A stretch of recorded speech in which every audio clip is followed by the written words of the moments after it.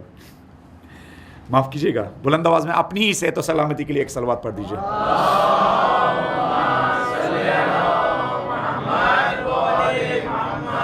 اور جن والدین نے آپ کی اور میری تربیت کی ہے، اگر وہ جا چکے ہیں ان کی مغفرت کے لیے، اگر وہ زندہ ہے ان کی صحت سلامتی تندرستی کے لیے، اور وہ خدائی سایہ ہمارے سروں پر باقی رہنے کے لیے ایک صلوات پڑھ دیجیے.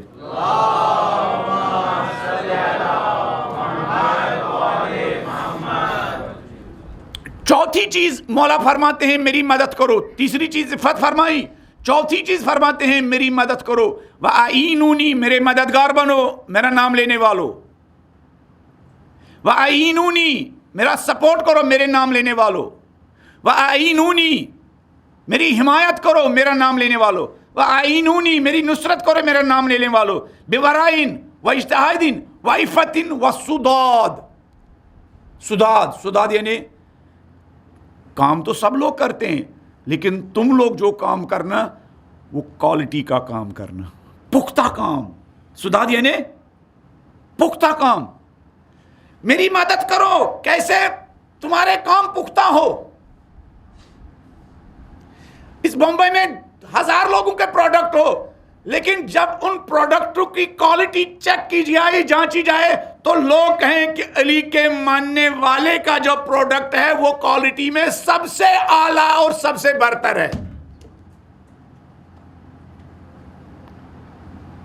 میری مدد کرو. آج چونکہ میٹیریلزم اتنا آگے بڑھ چکا ہے نا، لوگ پیسہ جلدی کمانے کے لیے کیا کس سے کمپرومائز کرتے ہیں؟ کیا سب سے پہلے کوالٹی نیچے لاتے ہیں.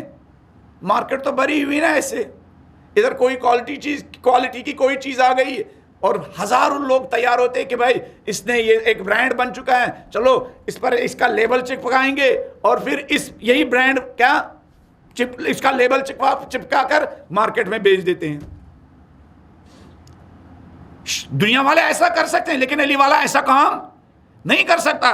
مولا فرماتے ہیں میری مدد کرو. کیسے؟ سداد کے ذریعے، پختہ کاموں کے ذریعے. دیکھو کہاں تک علی علیہ السلام ہم سے یہ کر رہے ہیں. اس لیے کہ جب تمہارے کام پختہ ہوں گے یہ میری مدد ہے. خود علی کے کام پختہ تھے، خود علی کے کام کوالٹی کے تھے، خود علی کے کام کوالٹی کے کام تھے. علی کی ہر چیز کوالٹی کی تھی. علی کا اخلاق کوالٹی کا، علی کا لوگوں کو حال پوچھنا کوالٹی کا، علی کی لوگوں کی حمایت کوالٹی کی تھی، علی کا عدل و انصاف کوالٹی کا تھا. ہر چیز کوالٹی کی تھی. علی علیہ السلام کی ہر چیز کوالٹی کی تھی. کیا علی علیہ السلام کو کوالٹی کا نہیں تھا؟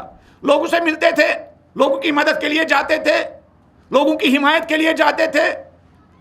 سب چیز علی کی کوالٹی کی تھی. تو مولا فرماتے میری مدد کرنا چاہتے ہو نا، میرے ماننے والے بننا چاہتے ہو نا، تو یہ 4 چیزیں اپناؤ تو تم میرے کیا بن جاؤ گے؟ کیا مددگار بنو گے، میرے مددگار بن جاؤ گے. ہر چیز میں شیعہ اپنی کوالٹی کی وجہ سے پہچانا جائے، اس کی کوالٹی کے کام اس کی شناخت بنے. کل میں نے کہا نا، وہ شہید جب اپنا انٹروڈکشن دے رہا تھا وہ اس بات پر فخر کر رہا تھا کہ میرا امام کیا ہے؟ حسین ہے، اور یہ امام میرا کتنا بہترین امام ہے. تو ہمارے کوالٹی کے ذریعے امام ہم پر کیا فخر کرے کہ میرے ماننے والے کا کام کوالٹی کا کام ہے، میرے ماننے والے کا کام پختہ کام ہے. جیسے ان شہیدوں کا کام پختہ تھا، جیسے ان شہیدوں کا کام کتنا پختہ تھا. شہید doctor Mustafa Chamran as a teacher لبنان میں تھے، ایز اے ٹیچر. جنگ زدہ علاقہ تھا لبنان، جنوبی لبنان میں کام کر رہے تھے. ان کی اہلیہ کا کہنا ہے کہ رات کے 12 بجے تک یتیموں کے ساتھ کیا کام کرتے تھے. رات کے 12 بجے تک. کون ٹیچر رات کے 12 بجے تک سٹوڈنٹس کے ساتھ، ہے نا؟ کہ رات کے 12 بجے تک سٹوڈنٹس کے ساتھ کام کرتے تھے. پھر جب 12 بجے نیچے آتے تھے آنکھوں سے کیا آنسو نکلتے تھے. میں ان سے کہتی تھی مصطفیٰ 12 بجے رات تک تو ان کے ساتھ کام کیا ہے، پھر یہ رو کیوں رہے ہو؟ وہ کہتے تھے گادا، ان کی تربیت کا جو حق ہے وہ میں حق ادا نہیں کر پا رہا ہوں. جبکہ انہوں نے تربیت کا وہ حق ادا کیا تھا کہ سید حسن نصر اللہ خدا اس سید کا سایہ ہمارے سروں پر دراز رکھے اور اس سید جیسے اور سید ہر جگہ ہمیں نصیب ہو جائے. یہ سید کہتا ہے میں فخر کرتا ہوں کہ میرا ٹیچر میرا استاد چمران تھا. کہتے نہیں ان یتیموں کا جو حق ہے وہ حق میں ادا نہیں کر پا رہا ہوں. ان کو یہ ماں سے دور ہے, یہ باپ سے دور ہے, ان کے سر پر باپ نہیں ہے, ان کے سر پر ماں نہیں ہے. ان کو میں پڑھا تو ضرور رہا ہوں لیکن ماں کی ممتا نہیں دے پا رہا ہوں. کہاں تک جا رہا آدمی, کہاں تک جا رہا آدمی. پھر ایسے ہی لوگوں کی آرزو ہمارے مرجع کرتے ہیں, ایسے ہی لوگوں کی آرزو. رہبر نے بارہا یہ جملہ کہا کہ میری آرزو ہے, میری تمنا ہے ہماری یونیورسٹی کا پروڈکٹ چمران جیسے لوگ ہونے چاہیے, چمران جیسے لوگ ہونے چاہیے جو کیا اپنی کوالٹی کی وجہ سے پہچانے جاتے ہیں, اپنی کوالٹی کی وجہ سے پہچانے جاتے ہیں. سڑک پر نکلتے تھے چمران, انہی گادا کا کہنا ہے. ایک مرتبہ ہم چمران کے ساتھ ایک جگہ سے دوسری جگہ جا رہے تھے تو اچانک چمران نے ایک گلی میں, ایک محلے میں, غریب علاقے میں, جھونپڑ پٹی میں گاڑی روکی اور وہاں پر گاڑی روکنے کے بعد جو بچے کھیل رہے تھے تو ان بچوں کو گلے لگایا, ان کا منہ صاف کرنے لگے, ان کے بال ٹھیک کرنے لگے. تو مجھے تعجب ہوا سڈنلی یہ کیسے رک گئے. میں نے کہا چمران یہ رشتہ دار ہے, یہ رشتہ دار ہے, تو یہاں رک گیا, گاڑی کو بریک دی. کہا رشتہ دار تو نہیں ہے. سنو یہ جملہ, یہ ہے علی, یہ ہے شیعہ. کا رشتہ دار تو نہیں ہے لیکن یہی وہ بچے ہیں جو 14 سال سے علی کی مظلومیت اپنے شانوں پر لے کے چل رہے ہیں. یہی رشتہ ہے میرے ان کے ساتھ ہے, یہی رشتہ ہے میرے ان کے ساتھ ہے. یہ رشتہ ہمارا سوسائٹی کے ساتھ ہونا چاہیے. یہ ریلیشن ہماری شیعوں کے ساتھ ہونی چاہیے. وہ شیعہ جو جہالت کی وجہ سے ہم سے دور ہے, ہمیں اس جاہل شیعہ کی, اس کی نالج, اس کی ایجوکیشن, اس کی آبادی, اس کی بیداری کی فکر ہونی چاہیے. یہ زمانہ نہیں ہے کہ ہم اپنے ماننے والوں سے انتقام لے. نہیں نہیں نہیں نہیں نہیں, یہ بیچارے جہالت میں گرفتار ہو چکے ہیں. بہت سارے لوگ جو جہالت کے اسیر ہو چکے ہیں, ہم سے دور بھاگ چکے ہیں, ہم سے دور بھاگ چکے ہیں. علی ہم سے کہتے تم ان سے قریب جاؤ, علی ہم سے کہتے ہیں کہ تم ان کے دردوں کا دوا کرو, علی ہم سے کہتے ہیں تم ان کی مشکلات کو دور کرو. یہی مشن حسین علیہ السلام کا تھا. یہی مشن حسین علیہ السلام کا مشن تھا کہ حسین علیہ السلام قدم قدم پر کوشش کر رہے تھے ان کو سمجھانے کی. حسین علیہ السلام نے صبح عاشورہ کتنے خطبے دیے.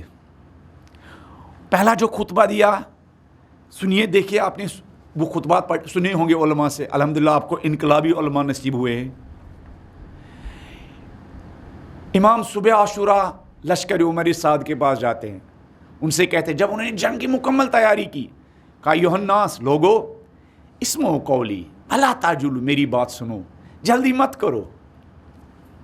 جملہ غور سے سنیے گا, یہ جملہ ہماری مجلس کا آخری جملہ اور یہی قیمتی جملہ. جو میں نے باتیں ادھر ادھر کی ان کی کوئی قیمت نہیں, اس جملے کی قیمت. صبح عاشورہ جو مولا حسین نے خطبہ دیا لشکر عمر سعد کے مقابلے میں, انداز دیکھو میرے مولا کا, شفقت دیکھو میرے مولا کی. گویا رسول نازنین حضرت محمد مصطفیٰ صلی اللہ علیہ وآلہ وسلم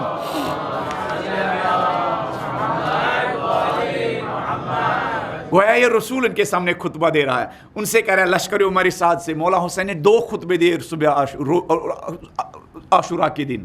پہلا خطبہ یہ تھا, ایھا الناس, لوگو سنو, اسمعوا قولی, میری بات سنو, ولا تعجلوا, جلدی مت کرو, حتی اعظکم بما ہوا حق لکم علیہ, تاکہ میں تمہیں نصیحت کروں, تاکہ تمہیں ہدایت کروں, تمہاری وہ ہدایت کا حق جو میری گردن پر ہے, تمہیں ہدایت کا حق جو میری گردن پر ہے وہ حق مجھے ادا کرنے دو.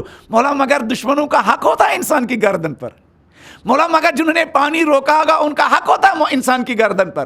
مولا جنہوں نے آپ کے بچے کو آلتش وہ تڑپ رہے ہیں آپ کے خیمے میں بچے, ان کی ہدایت کا حق ہوتا ہے گردن پر. مولا کہیں گے ہاں عام لوگوں کا تو نہیں, لیکن مکتب علی, مکتب حسین, مکتب نبی میں دشمنوں کا بھی حق ہوتا ہے. وہ حق کیا ہوتا ہے؟ ان کی ہدایت کا حق, ان کو بچانے کا حق. جن لوگوں نے ہمارے خلاف تیر آمادہ کیے, تلواریں آمادہ کیے, ان کی ہدایت کا حق, ان کو ڈارکنیس سے نکالنے کا حق, ان کو تاریکی سے نکالنے کا حق, ان کو گمراہی سے نکالنے کا حق ہمارا حق ہے. یہ حق ہماری ذمہ داری، یہ حق ہماری شانوں پر ہے۔ مولا کہتے ہیں تمہارا ایک حق میری شانوں پر ہے، وہ تمہاری ہدایت کا حق ہے، تمہاری نصیحت کا حق ہے۔ لوگوں جلدی مت کرو، جو تمہارا حق ہے نا میری گردن پر، وہ حق مجھے ادا کرنے دو۔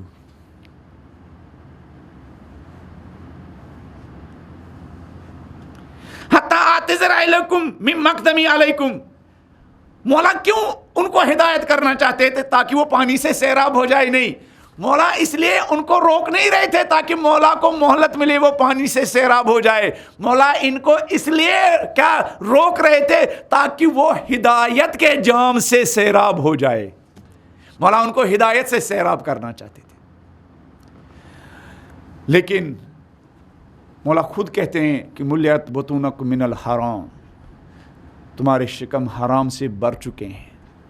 تو مولا کے اس درد کے مقابلے میں وہ کیا شور مچاتے تھے، مولا کے اس درد کے مقابلے میں وہ کیا ڈول بجاتے تھے، مولا کے اس درد کے مقابلے میں وہ سیٹیاں نکالتے تھے، اور اس شور و گل میں مولا حسین کی آواز گم ہو جاتی تھی، لیکن وہ ہدایت کا چراغ جلتا رہا۔ شب اربعین ہے، وہ ہدایت کا چراغ اس شہادت سے پہلے بھی جل رہا تھا، اور وہ ہدایت کا چراغ شہادت کے بعد بھی جل رہا ہے۔ یہ مجلس وہی حسینی چراغ ہے، یہ مجلس وہی حسینی چراغ ہے جو دشمنوں کے مقابلے میں جل رہا تھا ان کی ہدایت کے لیے۔ ہمارے والدین کے طفیل میں، ہمارے مرحومین کے طفیل میں، ہمارے اسلاف کے طفیل میں، ہماری ماں کی تربیت کے طفیل میں، ہمارے باپ کی تربیت کے طفیل میں یہ چراغ ہمارے پاس بھی جل رہا ہے۔ شب اربعین ہے دوستو، شب اربعین ہے جوانوں۔ حسین علیہ السلام کی شہادت کے بعد ایک نابینا انسان مدینے سے نکلا، ایک نابینا انسان۔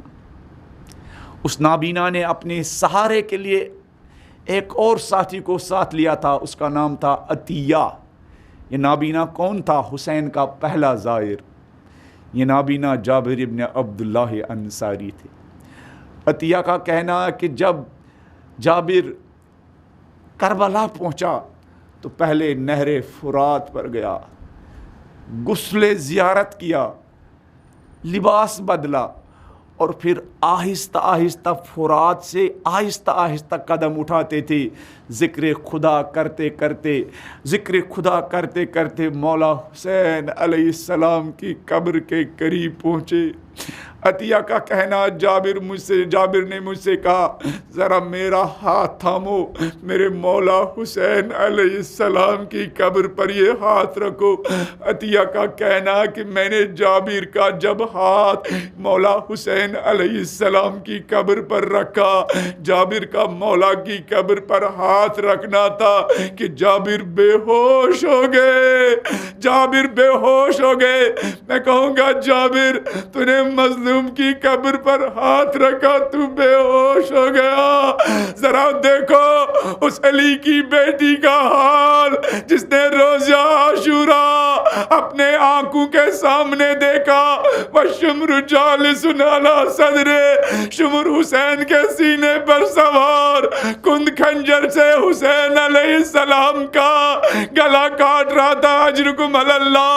عطیہ کا کہنا ہے جب حسین کی قبر پر ہاتھ رکھنے کے بعد جابر بے ہوش ہو گیا، میں نے جابر کو بیدار کرنے کے لیے، ہوش میں لانے کے لیے جابر کے منہ پر، بدن پر پانی چھڑکا۔ میں کہوں گا خوش قسمت تھا جابر، میں کہوں گا خوش قسمت تھا عطیہ کہ جابر کو بیدار کرنے کے لیے، ہوش میں لانے کے لیے پانی موجود تھا۔ لیکن سید السجاد امام زین العابدین بی بی زینب جب کربلا کے اس حالت میں تھے، ان کے سامنے ایک پانی کا قطرہ بھی نہیں تھا۔ عطیہ کا کہنا ہے جب جابر ہوش میں آ گئے، جب جابر ہوش میں آئے تو اس نابینا حسین کے پہلے زائر نے بلند آواز میں کہا یا حسین، یا حسین، یا حسین۔ عطیہ کا کہنا جب کوئی آواز نہیں آ رہی تھی تو جابر نے خود کہا ارے میرے مولا حسین، تم میرا جواب کیسے دو گے؟ ارے میں نے سنا تیری گردن کی رگیں کاٹی گئی تھی، تیرا سر تن سے جدا کیا گیا تھا۔ عطیہ کا کہنا ہے حسین کی زیارت کرنے کے بعد جابر نے کربلا کے شہیدوں کی طرف رخ کیا اور ان شہیدوں کو سلام کیا اور کہا السلام علیکم، سلام ہو تم پر جنہوں نے حسین کے راستے میں اپنی جانیں قربان دی، سلام ہو ان شہیدوں پر جنہوں نے حسین کے راستے میں اپنی جوانیاں قربان کی، سلام ہے ان شہیدوں پر جو حسین علیہ السلام کے راستے میں گوڑوں کی ٹاپو کے نیچے پامال ہو گئے۔ اللہ لعنت اللہ علی القوم الظالمین وسیعلم الذین ظلموا ای منقلب ینقلبون انا للہ و انا الیہ راجعون رضا بقضائہ و تسلیما لامرہ۔ پالنے والے جابر حسین علیہ السلام کا پہلا زائر تھا، اور آج کروڑوں لاکھوں زائر حسین علیہ السلام کے مرکز کے ارد گرد جمع ہیں۔ پالنے والے ان تمام زائران حسین کے جان مال کی عزت کی حفاظت فرما۔ پالنے والے جو عراق کے مومنین ان زائرین کی خدمت کے لیے اپنا سب کچھ قربان کر دیتے ہیں، پالنے والے ان عراق کے مومنین کی مال دولت ایمان میں اضافہ فرما۔ پالنے والے عراق کے ان مومنین کو دشمنوں کے شر سے محفوظ فرما۔ پالنے والے عراق میں جو زائرین حسین اس وقت دعائیں کر رہے ہیں، پالنے والے ان دعاؤں کو قبول فرما۔ پالنے والے ان زائروں کی دعاؤں کو ہمارے حق میں قبول فرما، ہمارے ماں باپ کے حق میں قبول فرما، ہمارے بچوں بیوی بچوں کے حق میں قبول فرما، ہمارے دوست احباب کے حق میں قبول فرما، جملہ مومنین و مومنات کے حق میں قبول فرما۔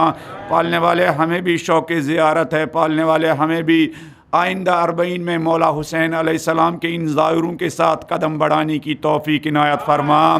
پالنے والے ہمیں بھی اس حسین کے راستے میں اپنا مال اپنا سرمایہ خرچ کرنے کی توفیق عنایت فرما۔ پالنے والے ہمیں بھی، ہمارے نوجوانوں کو بھی، ہمارے مومنین کو بھی مولا حسین علیہ السلام کا، اہل بیت علیہ السلام کا ناصر و مددگار بننے کی توفیق عنایت فرما۔ پالنے والے جن ماں باپ نے ہماری اپنی تربیت کے ذریعے حسینی بنایا ہے، پالنے والے اگر وہ ماں باپ اس دنیا سے گئے ہوں، پالنے والے آج کی شب ان سب کو سید الشہداء کا مہمان بنا۔ پالنے والے حسین اور حسین کی ماں کے جوار میں ان کو جگہ عنایت فرما۔ پالنے والے جن علماء سے ہم نے ذکر کربلا سنا، اگر وہ قبروں میں سو رہے ہیں، پالنے والے ان تمام علماء کو کربلا کی شفاعت نصیب فرما۔ پالنے والے جن شاعروں سے، جن نواخانوں سے، جن مرثیہ خانوں سے ہم نے ذکر کربلا سنا، ذکر اہل بیت سنا، پالنے والے ان تمام کو کربلا کے شہیدوں کی شفاعت نصیب فرما۔ پالنے والے جو مومنین مومنات اپنے مال کے ذریعے، اپنے تبرکات کے ذریعے، اپنے نظر و نیاز کے ذریعے ان مجالس کی خدمت انجام دے رہے ہیں، پالنے والے ان کے نظر و نیاز و تبرکات کو قبول فرما۔ پالنے والے ان کے مرحومین کے درجات کو بلند فرما۔ پالنے والے جن شہیدوں نے حسین راستے کے لیے اپنی جوانیاں قربان کی، پالنے والے ان شہیدوں کو کربلا کے شہیدوں کے ساتھ محشور فرما۔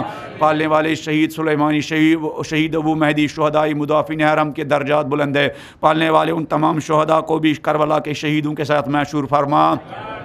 پالنے والے ان تمام شہداء کی شفاعت ہمیں، ہمارے ماں باپ کو، ہمارے بچوں کو نصیب فرما۔ پالنے والے جن نمازوں کو حسین کے ساتھیوں نے تیروں کی بارش میں قائم کیا، پالنے والے ہم سب کو ان نمازوں کو اول وقت پڑھنے کی توفیق عنایت فرما۔